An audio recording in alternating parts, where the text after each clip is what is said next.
Panibagong araw tayo ngayon dito sa ating munting hinahalamanan. Good morning. Bali ngayong araw ay mainit. Mainit ngayong araw. Ang gagawin ko ngayon ay ito. Yan. Kahapon, lipatan ko ng punla. Ngayon ito medyo madamo pa. Yan. Dudukalin ko naman ngayon para makapaglipat na ulit tayo ng ibang punla. Ito yung punla natin na bell pepper. May ilan pa. Sana kumasya dito sa isang bed na to. Yan. Magandang araw. Yan. Anong sitawan, kamuting kahoy at isang nyog na hindi makuhanan at napakataas. Ako'y mag-uumpisa na para bago matapos at mainit na rin naman. Aabutin ako ng init. Tanghali na rin kasi akong bumangon at napasap ng tulog. Naku po, aray ka. At mamaya mag-aabono din. Mag-aabono din tayo. Sabi nga ng mga magtatanim, papaamuyan daw. So ayun guys, umpisa na tayo. Gamit ng aking maywagang kasarol para malipatan na rin natin ito ng mga punla. Medyo mahaba-haba to. Mga 40 punla din na may lalagay.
Madami-dami pa.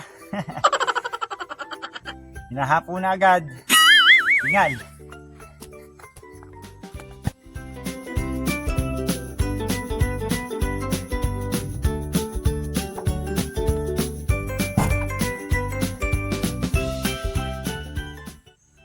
So yun guys. Ito. Tapos ko nang i-cultivate o dukalin yung isang hilerang to na pagtatransfera natin ng punla. Ngayon naman ay siyempre medyo madamo. Hindi ko na natanggal pa. Ngayon imamanu-manuhin ko na lang. Tatanggalin ko naman yung mga damo-damong mga naglutang, mga nagtubuan na yan. Para pagka tira na sa spare, tuloy-tuloy na. Tuloy-tuloy na ng tusok ng punla. Ako'y naghubad na pagkakainit. Medyo boreless tayo ngayon guys. Pagpasensyaan nyo na. Pagpasensyaan nyo na, medyo ang papangit ang anggulo ng ating kuha ng video. Kasi sa lupa ko lang yan pinapatong. Wala tayong CP stand.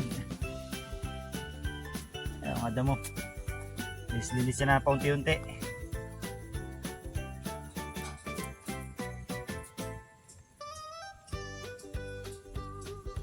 Yan guys, bali ngayon lang ako na mag-upload sa YouTube. Although mayroon na naman akong upload.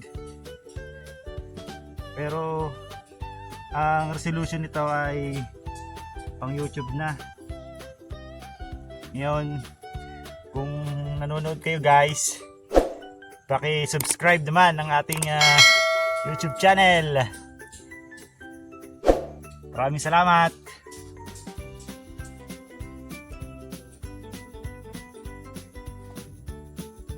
Medyo madami-dami ang mga damong to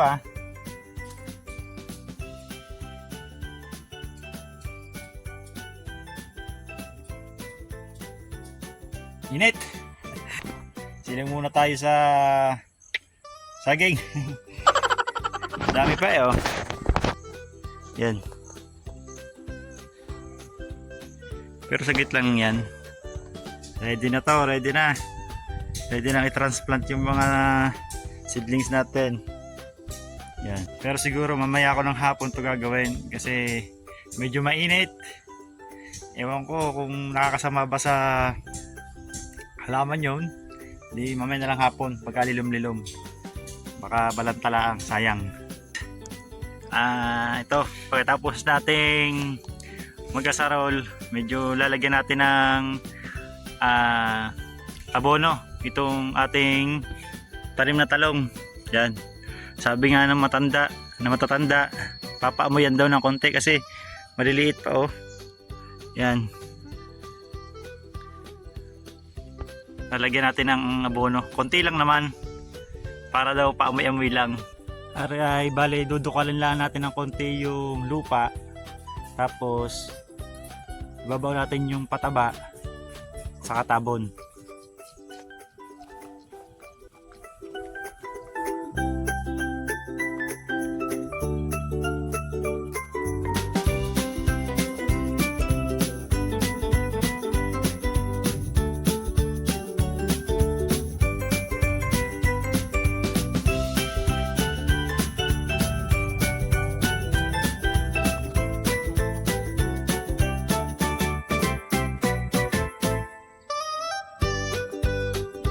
Natapos ko na ring abonuhan itong plat ng talong. Yan. Maliliit pa siya, oh. Inabonuhan ko na. Ang ginamit kong abono dito ay triple 14. Yan.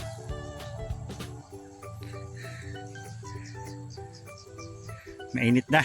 Guys, hanggang dito na lang muna. Medyo mainit na rin naman.